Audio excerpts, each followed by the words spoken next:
On his magnificent wedding day, a prosperous man summoned his former wife, not to honor her, but to disgrace her before the entire city. He anticipated her arrival broken and defeated. But when she emerged from a sleek black Rolls Royce, accompanied by 3 young boys, the venue fell into stunned silence. Every eye turned. Every hidden truth began to surface. What unfolded next left everyone speechless. In the village of Ahania, where marketplace mornings begin with drum beats and evenings shimmer golden, there lived a man called Kofi. He was youthful and affluent, with elegant vehicles that hummed like wildcats and tailored suits that gleamed like silver fish. When he moved through town, his chin stayed elevated as though the ground beneath him held no significance. Townspeople acknowledged him, and he absorbed their admiration like parched soil welcomes rainfall. But within his compound walls lived Amma, his reserved wife of 7 years. She possessed gentle eyes and a compassionate spirit. She had offered her time, her devotion, and her energy. Yet month after month passed like a bird refusing to land, and no infant's voice filled their dwelling. Kofi's arrogance intensified, weighted down like a vessel brimming with rocks. One evening, even the breeze seemed to pause. Kofi slammed his keys down and erupted. 7 years and still no child? Do you wish my lineage to vanish?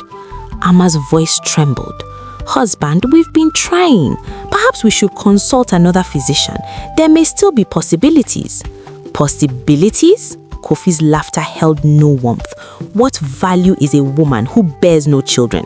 You consume my provisions and dress in my garments, yet offer me only emptiness. Amma's tears streamed, though her hands remained firm. We made vows before God, through joy and hardship. Kofi turned aside, his heart hardened like sun-baked earth. Tomorrow, the attorney comes. This union ends here. The moon concealed itself behind clouds. A hen producing no eggs, Kofi declared, must vacate the coop. The house grew frigid. The dwelling seemed to hold its breath. Amma packed her garments with shaking hands. Each fabric held memories, worship songs, celebrations, quiet chuckles following rainfall. Kofi observed with crossed arms, his expression carved from granite. His gaze never softened. Amma regarded him one final time. Kofi, this decision will haunt you. Eventually, you'll recognize the reality. He averted his face as if she'd already vanished. Amma walked past the household staff, through the lengthy hallway that once felt welcoming. She pushed open the main entrance and the evening air brushed her face like maternal comfort. I may depart with almost nothing, but I refuse to be shattered. The divine will defend me. Her steps led her down the pathway, street lamps flickering like exhausted lightning bugs. Dogs curled into small crescents. Vendors shuttered their stalls sequentially. None recognized that the woman clutching a modest bag had just surrendered a home, a spouse, and her tranquility. Finally, she reached Efua's door, the companion who'd safeguarded her contact since their college years. Efua knocked. Amma answered, eyes widening, robe secured tightly. Sister, what has occurred? Has someone passed? Amma collapsed into her embrace and wept softly. Efua guided her inside. This dwelling is yours now. Rest. I'll prepare hot water. You will bathe. You will eat. Tomorrow brings clarity. Outside, a solitary wind whispered secrets among the trees. Inside, a spark of security awakened in Amma's chest. Days drifted by like gentle footsteps. Amma sat beside Efua's window and gazed at the street as if answers might stroll past wearing disguises. Food seemed tasteless. Sleep arrived late and departed early. When Efua suggested, "Come to the marketplace, sister," Amma declined. "People will inquire about Kofi. What shall I tell them?" Efua's eyes flashed. "Speak the truth, that a foolish man discarded a diamond and grasped a pebble." But later Efua questioned, Have you ever undergone complete medical testing at the hospital? Amma frowned. What manner of testing? Women's health, fertility, Efwa said tenderly. Did Kofi examine himself? He refused, Amma whispered. He claimed I was the issue. Efwa stood, hands on hips. Enough. Tomorrow we visit Life River Clinic. Let the truth reveal itself. Amma nodded, exhausted yet prepared. The following morning, they entered a cool chamber where Dr. Mensah, a gentleman with tranquil eyes, welcomed them. We'll conduct examinations, he said, then we'll discuss. Blood was collected, equipment hummed, time crawled like a sluggish snail. 2 days later, they returned. Dr. Mensah smiled. Amma, your body is healthy. Your womb is sound. You're perfectly well. If there was no conception for 7 years, your former husband should examine himself. Amma covered her mouth as tears emerged, but this time they felt weightless. Efwa clapped quietly. I knew it. He wore arrogance like a crown and blamed you to conceal his fear. Outside the clinic, the sky appeared more blue. Amma sat on a bench. All these years, I pleaded, I wept, I despised myself. Efwa held her hand. Now you understand. Truth walks slowly, but it never loses its way. The days began to taste different. Amma assisted Efwa with her tailoring business. The hum of the sewing machine sounded like hope. One evening, Amma said, I wish to cook for people. A small food stand. That's the gift my mother placed in my hands. Efwa's smile spread like sunrise. Then let's begin. They cleared the modest veranda. They scrubbed pots until they sparkled. At dawn, pepper met onions, rice met stew, and the air filled with a symphony of spices. Workers queued before the sun found its peak. People tasted once and then again. Madam, your jollof has the rhythm of the drum, a man said. Amma smiled, a little timid and a little courageous. But sometimes at night she wondered, did Kofi ever truly love me? Efwa answered gently, he loved himself more. You offered him a home of tranquility. He desired only applause from crowds. One afternoon, a man arrived with a small black bag and kind eyes. His shirt was white, his trousers brown. 2 plates, please, he said. Spicy. I prefer my food to challenge me. Amma laughed. Then your tongue is a warrior. He grinned. My name is Kwame. I walk down the street. Your rice has captured my heart. Kwame returned the following day and the next. He brought plantains, onions, and sometimes bottled water for the stand. He didn't talk excessively. He didn't pressure. He stood nearby like shade on a scorching day, and Amma noticed that when he departed, her heart didn't feel as burdened. The path between Amma and Kwame was slow and steady. He asked one afternoon when the line had vanished, Do you ever rest? I rest when the pots rest, Amma answered, wiping her hands. Do you have assistants? I'm accustomed to carrying my own burden, she said. There was a gentle silence. Then he asked softly, Were you married? I was, Amma said, voice like a thin thread. Kwame nodded. I'm sorry. Later he spoke again, eyes on the sky. I was married too. My wife perished in a car accident.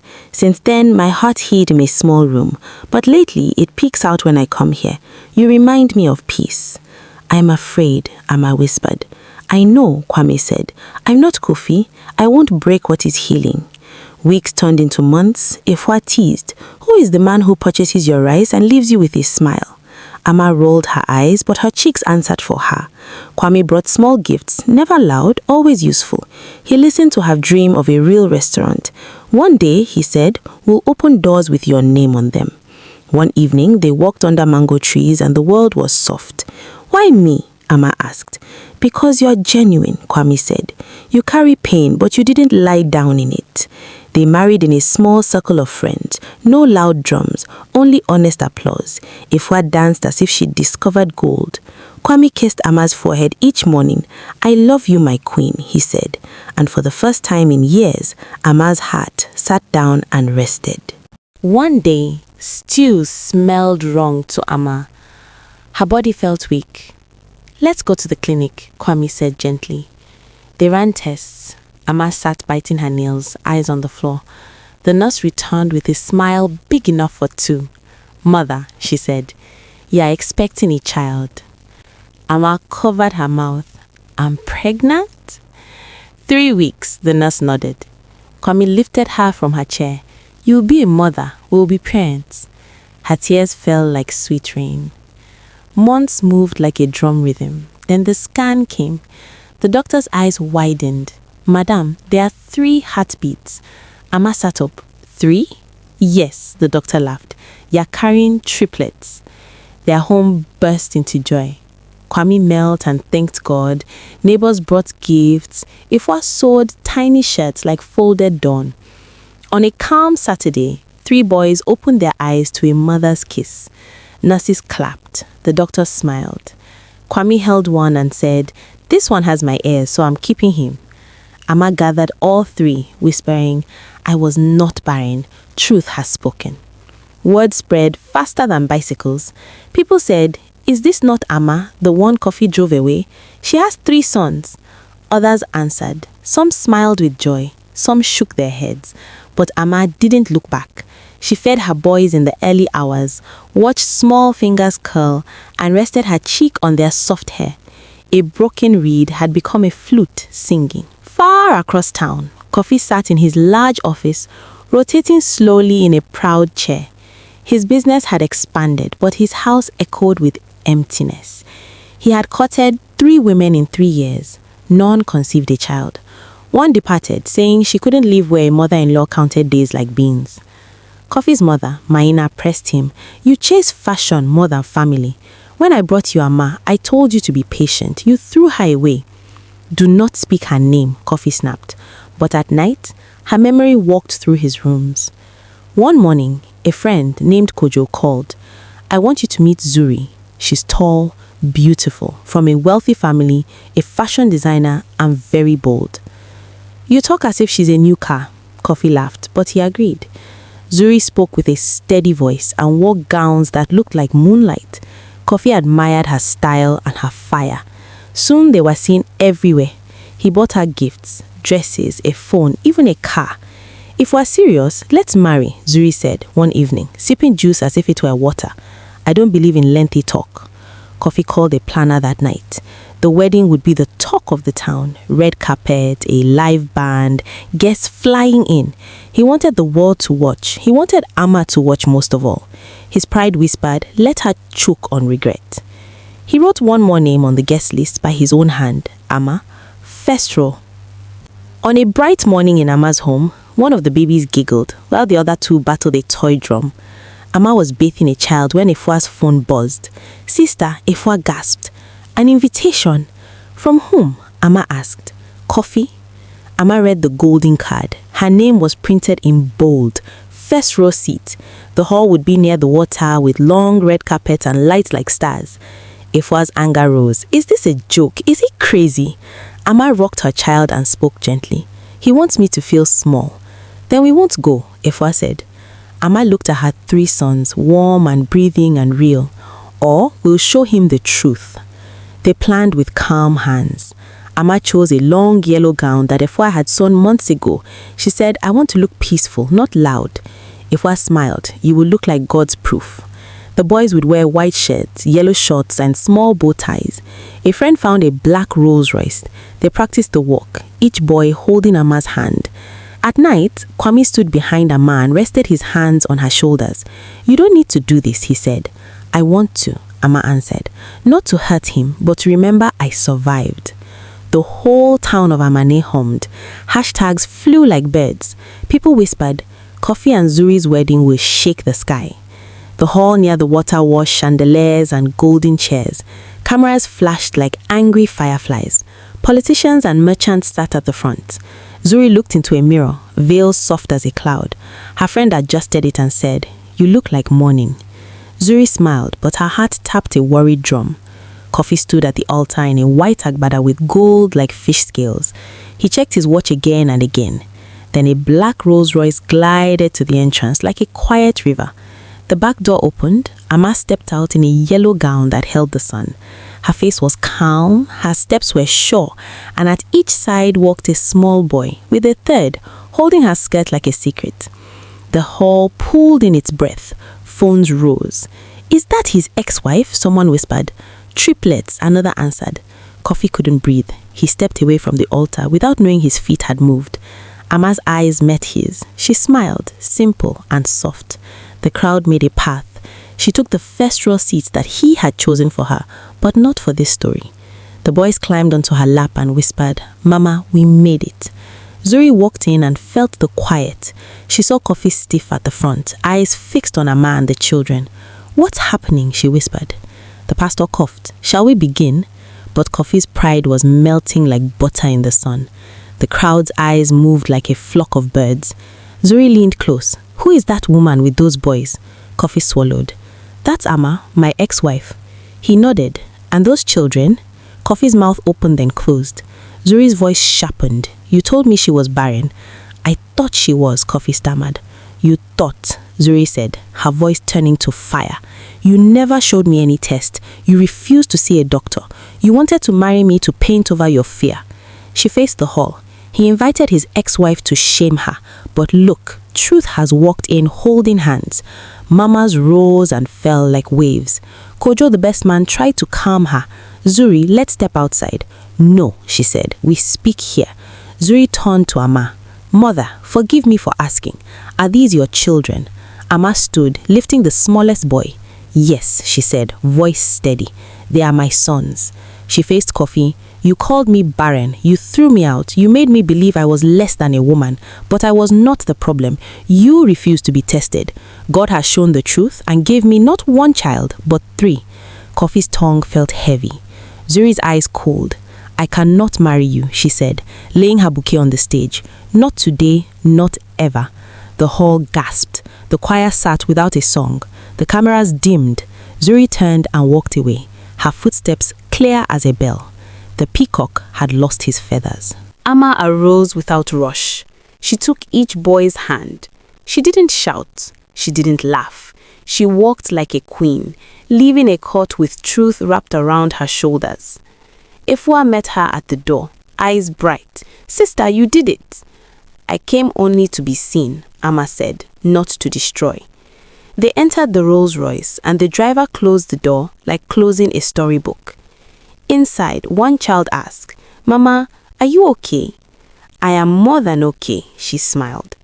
Back in the hall, Kofi sank onto the stage edge.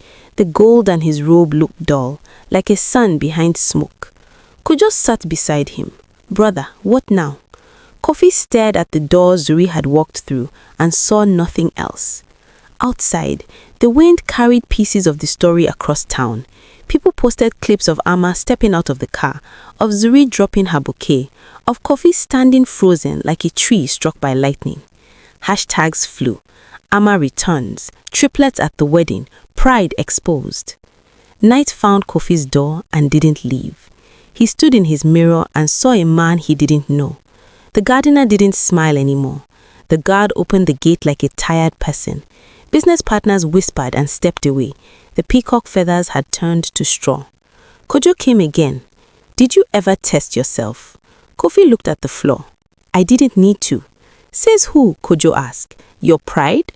Kofi's voice cracked. "She begged me to try. I called her cursed. I told her to leave." Silence sat with them. Kojo spoke softly now. "Truth sits with you. What will you do?" "I'll go to her," Kofi said. He went to Ama's small, warm home. He stood like a boy who has broken a pot. "Ama," he said, eyes red, "I didn't come to fight." She folded her arms and waited. "I ruined everything," he whispered. "I judged you. I wore pride like a crown. I was wrong." "You didn't only shame me," Ama said, voice steady. "You crushed me." "I went to the clinic this morning," Kofi said, almost in a whisper. "The doctor says I have low sperm count, maybe from an old infection I never treated." Ama blinked. "So all those years?" "Yes," he said, "it was me." She looked at him for a long moment. "I've moved on," she said at last. "I don't hate you," he nodded, tears falling. "I don't deserve forgiveness." "I forgive you," she answered, as simple as water, "but my life is no longer yours." Kofi bowed his head. The heavy cup had reached his lips. A month passed, and the noise of the failed wedding became a softer echo. Yet, inside Kofi, storms still gathered and broke. He couldn't sleep. He couldn't eat well. The clinic report lay on his desk like a stubborn stone. low sperm count, low motility, begin treatment. He began the steps one by one, no longer a king, only a man who wished to become kind. In Ama's home, peace flowed like a river that knows the way. Kwame returned from a trip and hugged her. "I saw the clips," he said. "You walked like a lioness." "It wasn't easy," she smiled. "I'm proud of you. More than that, I'm grateful you stood up for yourself." At night, they watched their son sleep. "One day they'll ask," Ama said. "We'll tell them the full story, and we'll teach them to be gentlemen whose strength is not shouting, but care." The restaurant opened its doors wider. The signboard had Ama's name, and the smell of stew called people from far streets. Ifwa stood at the counter, counting plates with a grin. Life didn't forget its wounds, but it learned to dance without limping. The elders say a calabash that lies on its side cannot hold water. Pride knocked Kofi's calabash over and laughed. Truth lifted it and spoke. In time, Kofi learned to listen to small words that carry big wisdom. Test yourself, ask forgiveness, protect the gentle, and never make a woman swallow your shame. He stood one evening by his window and said aloud, "I destroyed the woman who loved me. Now I'll learn to be a man who doesn't destroy." He put away the mirror that told him he was a son. He opened the window that told him he was only a person who could change. Far away, Ama tucked 3 boys into bed. She and Kwame washed their hands and sat to eat. They didn't count gold, but they counted peace. Ifwa laughed in the doorway, shaking a wooden spoon like a drumstick. From small veranda to big restaurant, she sang. The story of Ama didn't end in the wedding hall. It walked into mornings filled with simple joy, a repaired tap, clean bowls, boys chasing each other, a husband's forehead kiss. Her scars became maps that showed where she'd been and how she'd come home. Listen, children of Ahane, when a man wears pride like a crown, he loses his head. When a woman wears dignity like cloth, she doesn't need to shout. What some called barrenness, God turned into overflow. And the talking calabash says, "Carry truth gently and it will carry you."